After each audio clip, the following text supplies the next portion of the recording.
Afternoon's weekly coffee chat. I'm super excited to be on this one. Unfortunately, Kali is coming down with something, so she had to call in for a replacement, and yours truly is back. And I'm super excited to be here in Joburg, quite really cold in Joburg. And joining us on the line is Miguel Martins. We will do a deep intro a bit later, but Migs, how are you doing? Daniel, good to be here. Hey, I am sitting by a window with some sun coming through to stay warm. Hey, nice and chilly this morning.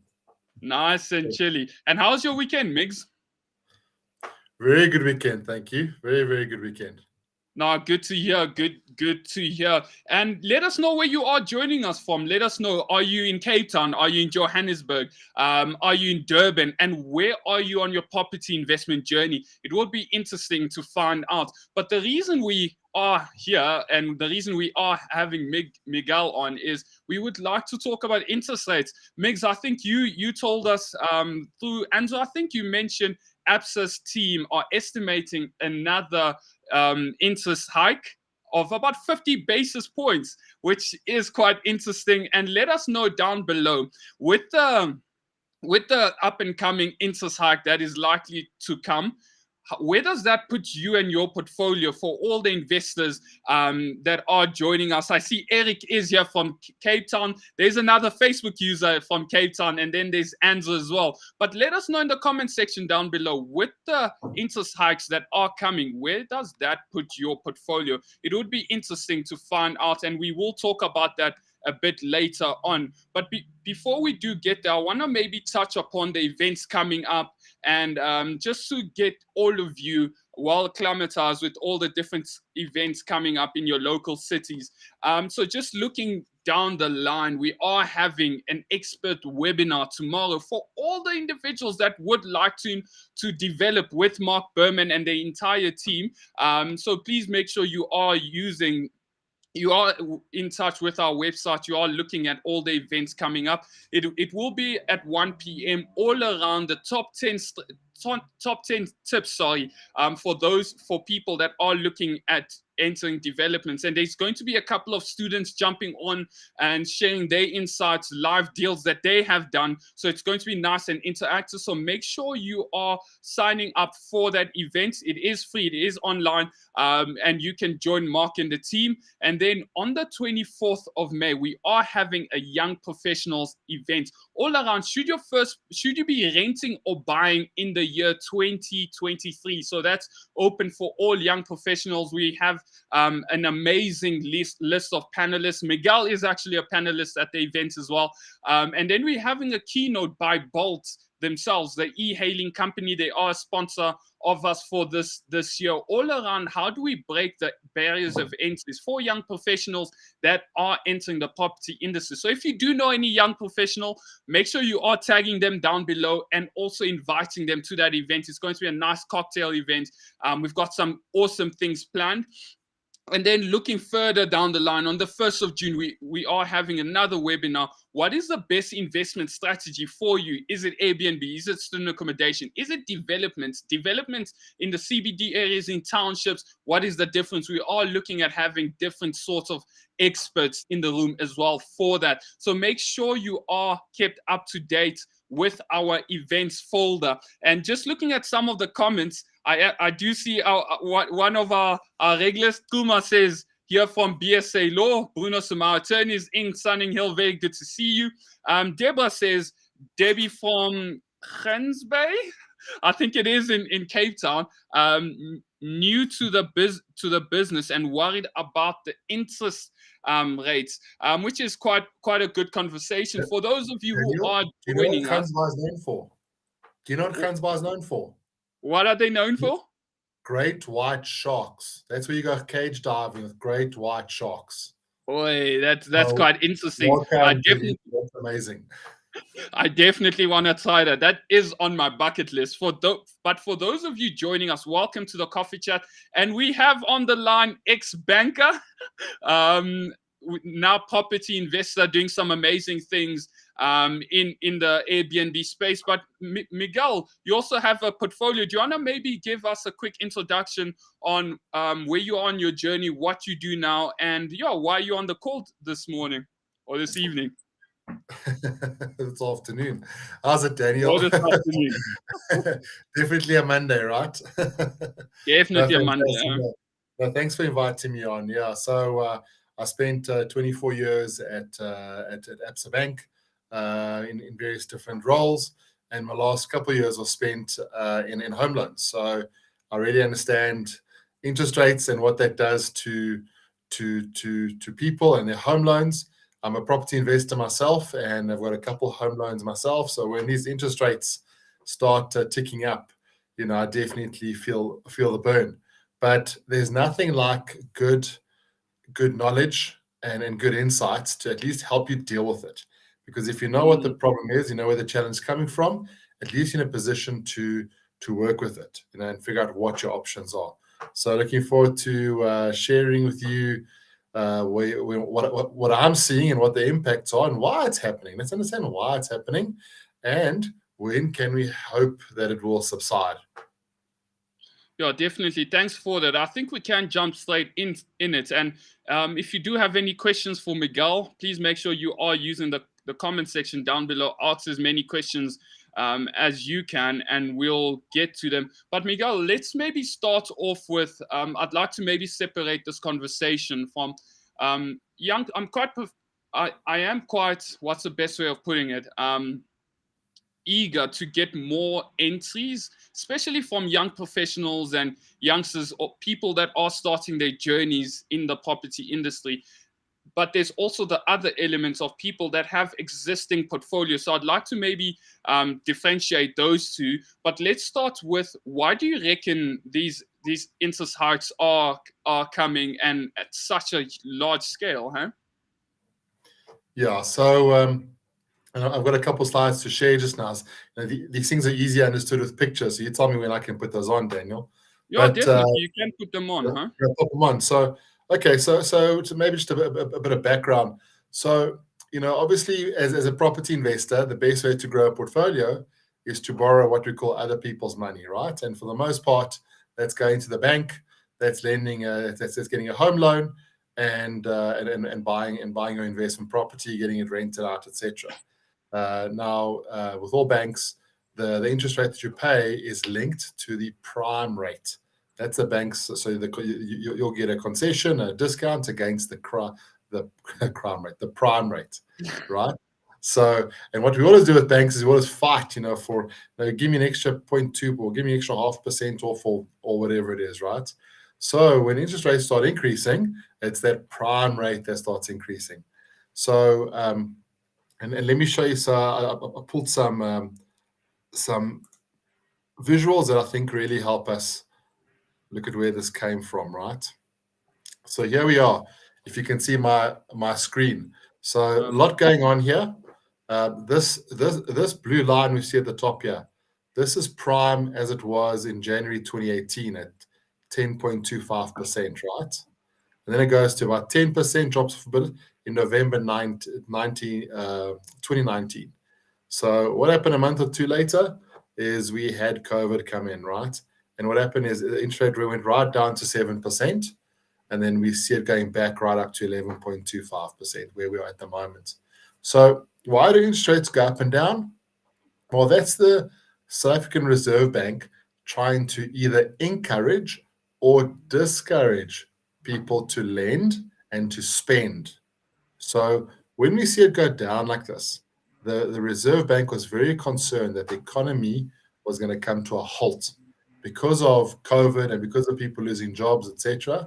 They really wanted to make borrowing cheaper so that people could borrow against that and go out and spend and keep the economy running.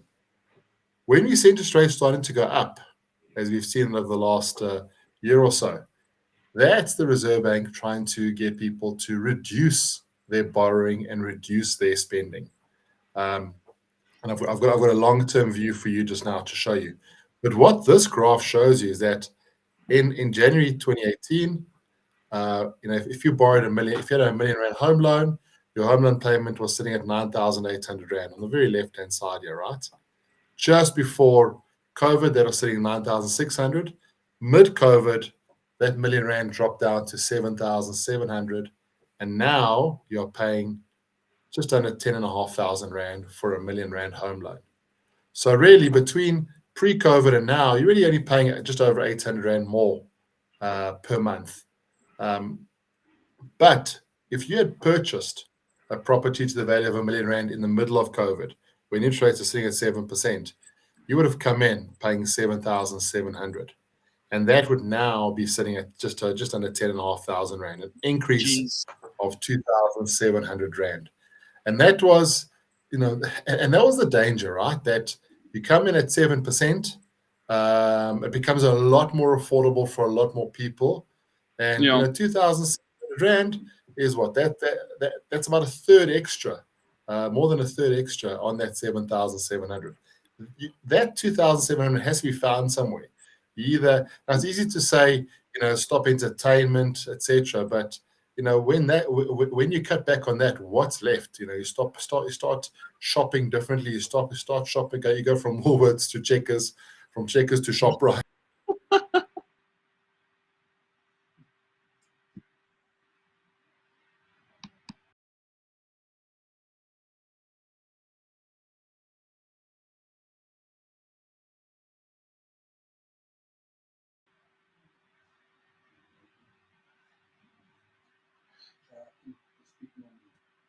Awesome, ladies and gents. I think Miguel is back. He just dropped off for a second. Hi, Migs. You back? Hi, can you hear me? Yes. So you just dropped Okay, out great. for a second there. Cool. So just just to see the impact on 2.5 million rand, which is a medium-sized luxury home, I guess. If you bought it in mid-COVID, you'd be paying 19. You would start off by paying 19,300 rand, 382 rand. You're now paying 6,800 rand more. You're paying 26,000 rand a month. To go and find, almost 7,000 rand is quite a challenge, and that's why we see people getting into trouble, under stress, etc. And if we see another 0.5% come through at the next MPC meeting, the next Reserve Bank meeting, we're going to add about another 860 rand onto that. Jeez. So quite tough times. Yeah, definitely. Huh? And I think it is emphasized by the number of first-time home buyers that came into the market when the interest rates were as low as 7%. They're really feeling the squeeze. But I'd like to maybe delve a bit more into that conversation, Miguel. Everyone is feeling the squeeze, home. And there is an investor within the network. I just won't share his details, where he's got a portfolio of properties, and he is quite feeling it right now. There's not been a lot of capital growth on his properties, and now if we believe the 0.5% increase that you just mentioned, he will be losing about 7,000 rand every single month on his existing portfolio. Looking at an investor like that, what would you recommend are some of the things people could do if they find themselves in that situation now that they have an existing portfolio, the interest rates have increased? What are the different options available to them? No, absolutely. So a couple thoughts on that, Daniel. So people are where they are. Investors are where they are. Whether it was your first time property or first time investment property, or where they have a portfolio, I put myself absolutely in that WhatsApp group. We are all feeling it heavily. If you had a portfolio pre-COVID, what happened during COVID is rents didn't increase for a year or two, but your rates and tax and all the other costs went up. So even though your rents might have increased the last 12 months, they're definitely not catching up to interest rate increases. You're making less money, and you're probably underwater, such as the example you put out there, right? So what can be done? I think understand that interest rates are going to go up. The general expectation is another 0.5%. So what's interesting, Daniel, is a month ago, everyone felt that we were at the top of the cycle. Then the exchange rate, did what it did. Part of it was because we were selling arms to Russia.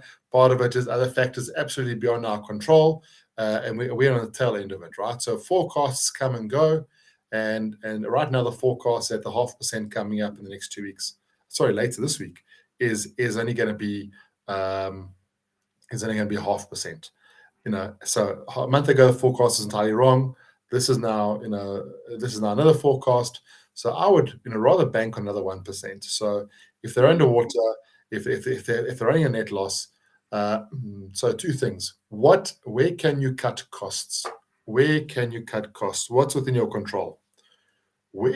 Secondly, where can you absolutely look for additional income? So whether it's you make some very quick movements to, obviously you can increase rents, but you risk chasing away your existing tenants. Yeah.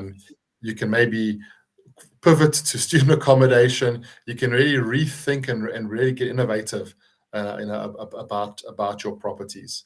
You can consider Airbnb. That's a strategy that I'm using. It can't be used everywhere, but it's absolutely a strategy I'm using to get through this time, and probably and very much as a strategy going forward. And the third one is, so, and I've got another graph to show you just now. I'm full of graphs today. One is, how long is this going to last? Now, a forecast is as good as who it comes from, or as good as the information we have at our disposal. But if you look at previous interest rate cycles, they lasted for anything between 6 to 8 months. So in that example, if your friend's in negative by 7,000, 7 times 6, 42. So where can they raise 50,000 rand? Okay, and this is a concept as opposed to the actual number. Where can they raise money to get them through this period before interest rates start easing off? Yeah. As opposed to rather raise 50,000, 70,000, whatever number you think is appropriate. Raise it in the right way. Don't go put debt on debt. So be very careful with that. Now's the time for good decisioning, quick decision making, but good decision making. But where can you raise the money to get through the cycle, as opposed to necessarily offloading a property? Some people are 500 rand short. Some people are 1,000 rand short. Yeah. That we talked to then go and lend 5 to 10,000 rand. Figure it out. That's probably a lot more easily achievable than 50 to 70,000 rand. But get through the cycle, hold on to your property, and recover. But now's the time to really be thinking about that. In the last resort, speak to your bank. If you're finding yourself in trouble, if you're seeing that wall coming, start speaking to the bank. There are a couple of things that the banks can do to alleviate the stress. They don't necessarily immediately default to repossessions and all that kind of thing. It will affect your credit record, but speak to the bank, get ahead of it, get them on your side, and see what your options are. Yeah. I think you said it to me a couple of months ago. The worst thing you can do is default on your payments. That's probably the worst thing you can do in this time. It follows you for years. It really Yeah. follows you for years. Rather deal with a short-term challenge and maybe take a step back by having to sell something in your portfolio if you can. But if you default, you will not be able to add to your portfolio for the next couple of years. Banks like elephants, they have long memories.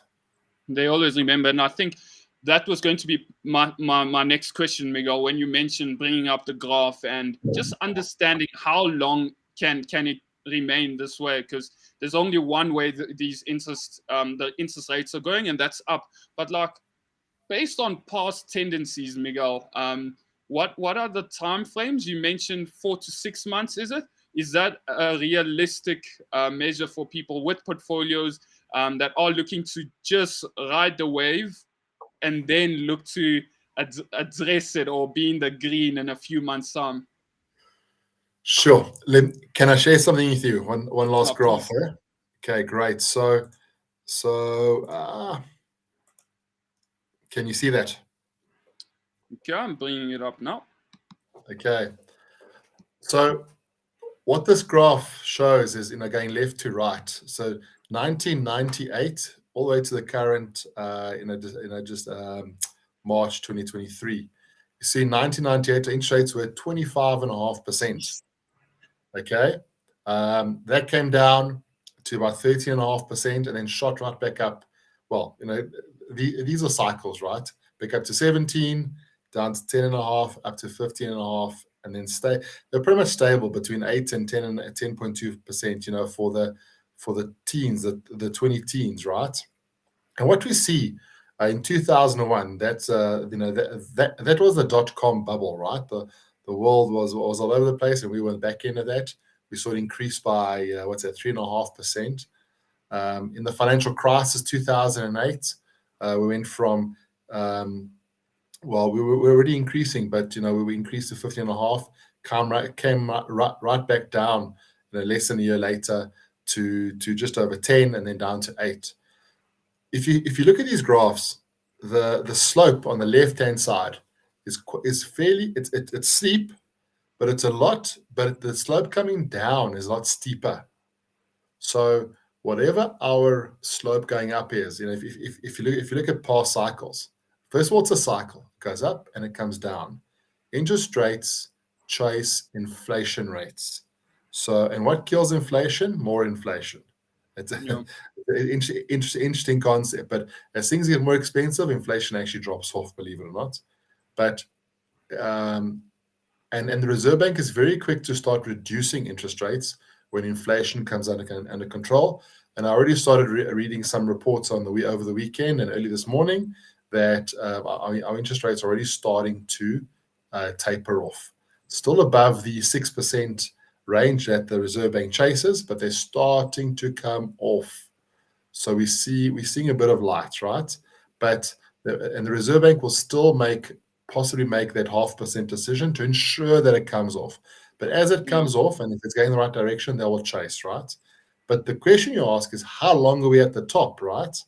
And if you look at the very right, so it's interesting. Where does the increase start? Does the increase start at 7%, or does it start at the 10% where we were pre-COVID, right? Anyone's guess, right? Because if it starts at 10.25, we're only 1% up, Okay, it depends when you bought your property. We saw that just now, right? Only 1% up. So will it be the green dotted line, where we see a bit of another 0.5% and maybe a little bit more, and then it starts tapering off, or will it be the red line? Will it, and do we see this? Do we see us sticking at these interest rates, for the remainder of the year? I've got July till October. Question mark, question mark. No one knows, and the best economists out there are making decisions based on what they see today.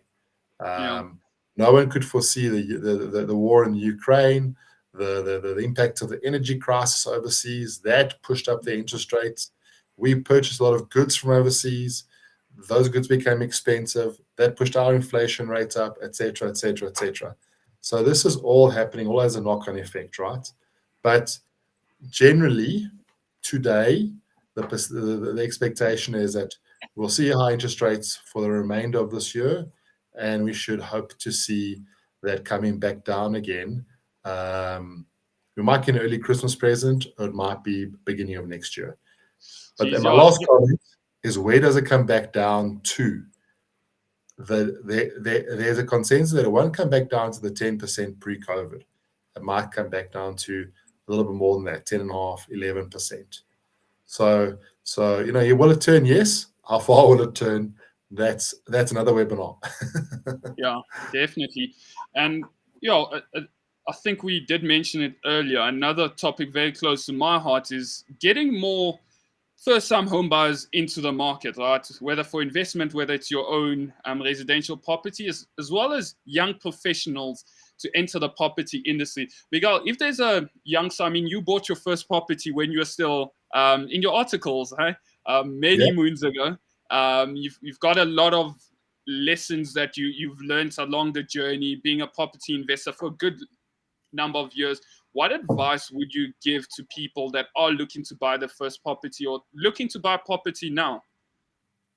So it's always about running the numbers, especially if you're buying your home, if you're buying one for yourself, that's, still run the numbers, understand what you can handle. If you're running if you're purchasing for investment purposes, then your numbers will also include the rental, the rent to be achieved, etc. But it's about running the numbers, and part of running those numbers, and of course, those numbers are how much rent will I receive, what loan payment will I pay every month to the bank, rates and taxes, levies, maintenance, etc. Those are the numbers, right? You also want to stress your numbers. You want to say, sure, you can already bank in, that we're going to be at 10.75%. Start there. Put an extra 1, if not 2% on top of that to stress it. What does that take my payment to? Can my investment property, can it handle it? Can I come in and cover any excess? And then you start thinking about what savings pool can I put on the side to ensure that I can cover a couple payments should I need to for a period of time. So it's about running the numbers. It's all about the numbers, right? But I see there's a question in the chat. Should we be buying now? Is this a good time to get into investment property? And I'll go back. If the numbers make sense and you're able to, and there are properties out there that are going for a good price because people are wanting to get out of the market because they're in trouble. So you'll find those, but it's all about running the numbers. If the numbers make sense, go for it. There's always a good time to buy property if the numbers make sense. Yeah, thanks for that, Migs. We will get to the questions in a few minutes, so make sure you are asking all your questions down below. Miguel, another one, a student in the network actually just posed the question, at what point do you reckon it might be a safe bet, I'm not sure if that's the right way of putting it, to maybe getting a fixed interest rate? I mean, now might not be the best time, or is now the best time because of the increases that we are seeing? What's your take on that? So let me explain what a fixed interest rate, how that works from the bank side, right? So that you understand how it affects you as a client of the bank. So what the bank does is it goes off into the market, and you want to borrow R1 million. It goes off into the market and it goes and finds someone who's willing to invest R1 million with the bank for a period of 3 years, 5 years, whatever the fixed term is, right?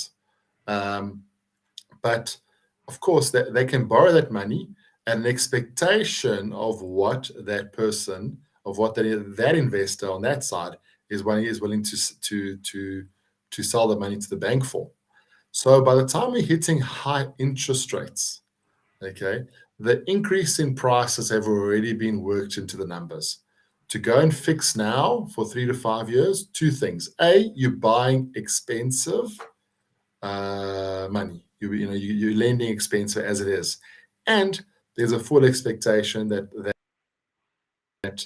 we knew, and in 6 to 12 months we should already be tapering off. But then you are fixed at that rate for the next 2, 3, 4, 5 years, depending on what you take out.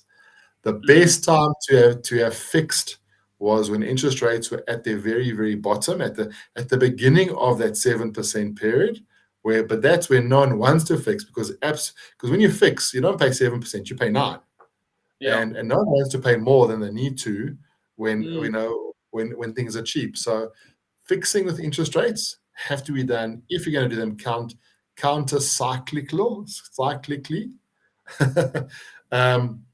That's when you do it.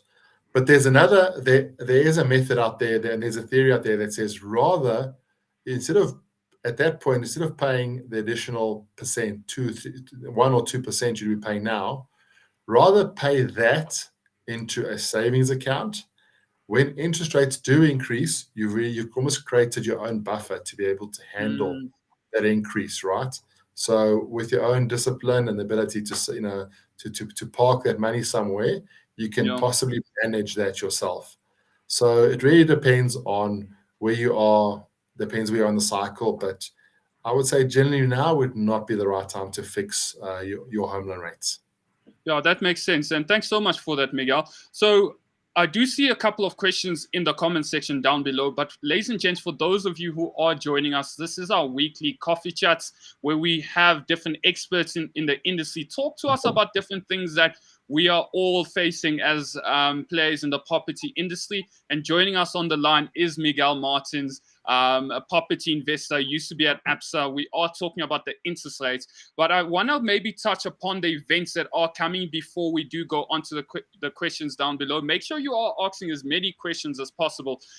So for tomorrow, we are having a development workshop with Mark Berman with over 20 years experience as a property developer. He will be touching upon tips if you want to enter the market now as a property developer. What are the top 10 lessons you need to know, as well as getting some of his students to share some of the success stories that they have accomplished while being under his guidance.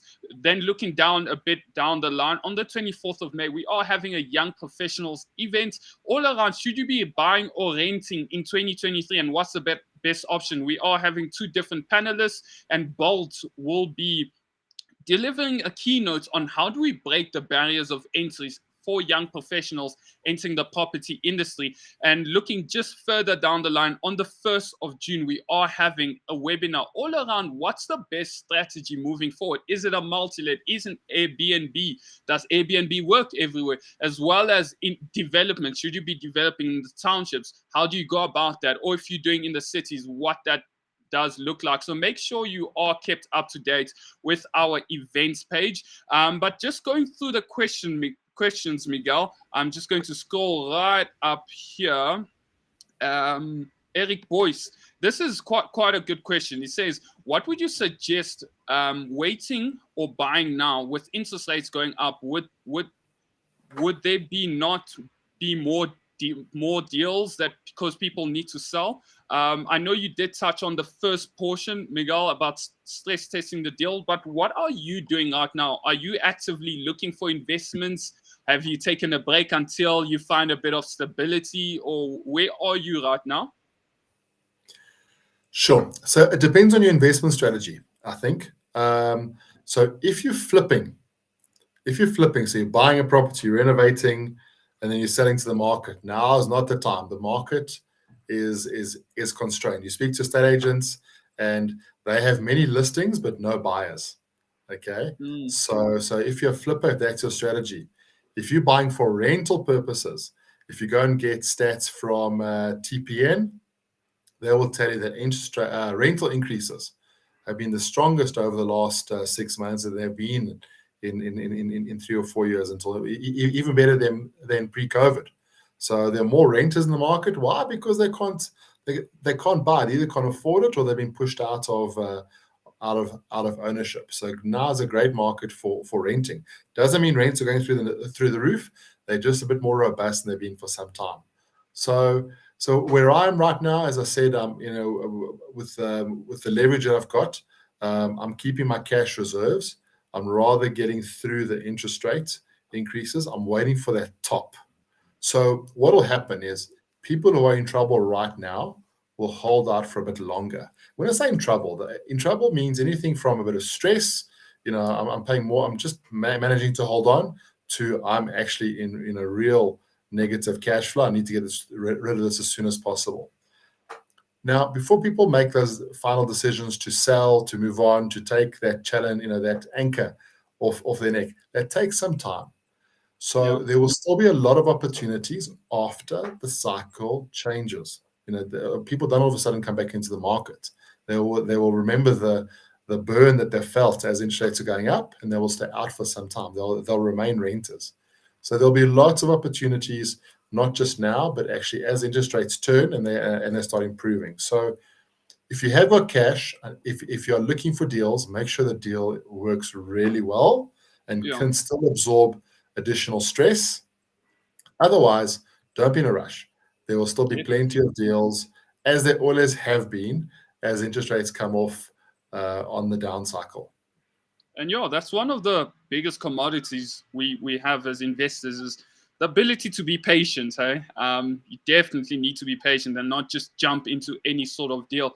And just on that, Miguel, would you say there would be an opportunity for people that are watching and do a lot of installment sale deals? Could you see that as a trend that definitely climbs during the next couple of months? So my thoughts on installment sales, absolutely. I think there are a different way of someone taking. So who does installment sales? Someone who can't sell the property for the price that they want, or for the price that they owe the bank.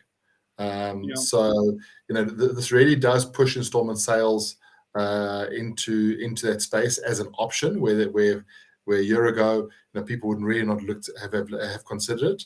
I think the challenge with installment sales is that it's not a known instrument of sale. So there's a lot of education still needs to be done.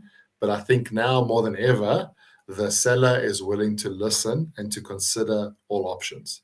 So Yeah. so definitely the opportunity for more installment sales.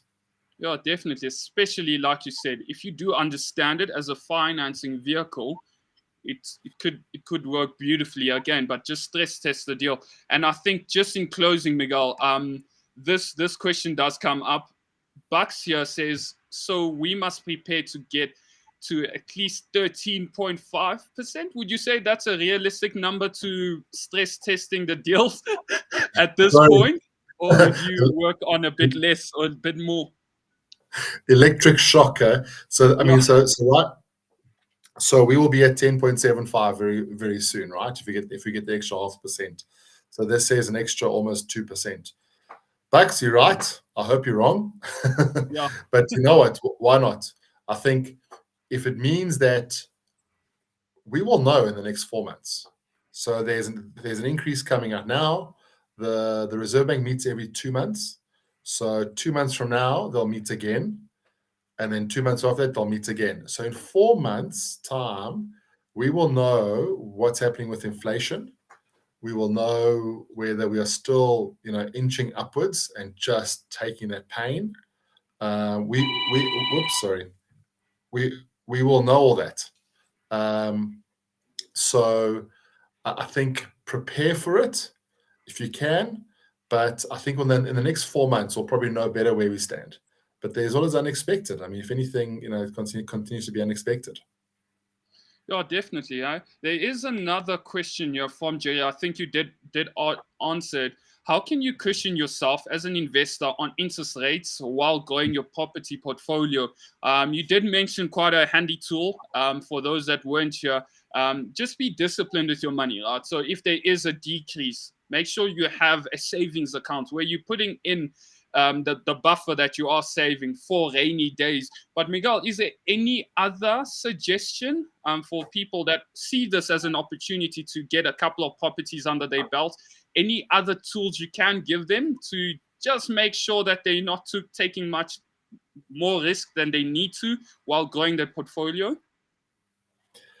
Sure. So Daniel, what comes to mind if we look at that interest rates at the cycles that we took back to 1998? If you took out a home loan in the dot-com bubble, right, 2001, 2002, right, you would have just paid it off last year.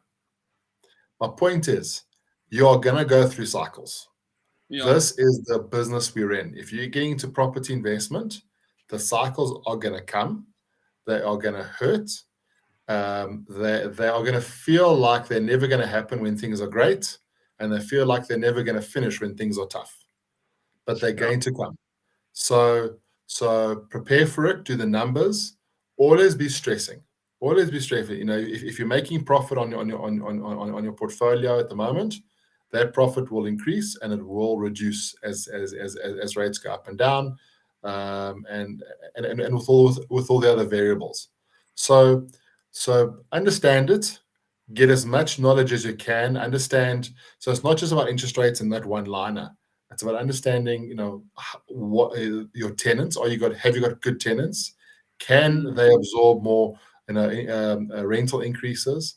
Are you managing your costs, etc., etc.? Have you got a great product? I talk about a great product, right? Are you just yeah, selling one? Are you promoting a one bedroom, one bathroom apartment and hoping that people will come flocking, or are you doing something different that will mm, set your product, your property apart from others? So when they do come, you are top of that list, because tenants don't look at one property, they look at several. And do you yeah, make it to the top three options that those tenants have? So it's about having that full range of knowledge, when it comes to property investing. Yeah, and how to add value. You put it so right with all the creative stuff you have going on with your multi-lets. But before I do let go of you, Miguel, and everyone that is joining us, let us know where you reckon interest rates will be by the end of the year.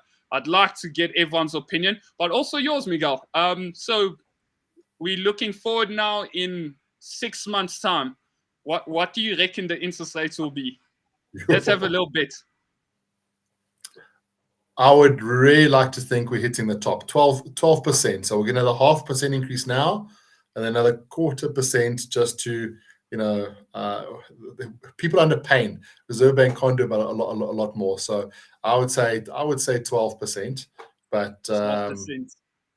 12%. So another 75 basis points from where we are today. Jeez, What do you that's think, Daniel? painful. What do you think? That's painful, eh? That's painful. So I Because that's think painful. I think 12.5% I'm going to go with. Worst case scenario. It can't get worse. It can't get any worse than that. But let us know down below, where do you reckon the interest rates will be in 6 months' time by the end of the year? Let's see what everyone else thinks. So there is Conrad that says about 12.25. So me and him are about the same, which is cool. Jerry says 13%, right? 13 to 13.5. I mean, if that happens, oi, there'll be a lot of blood on the streets, huh? Daniel, the real important number here is, what is your percentage?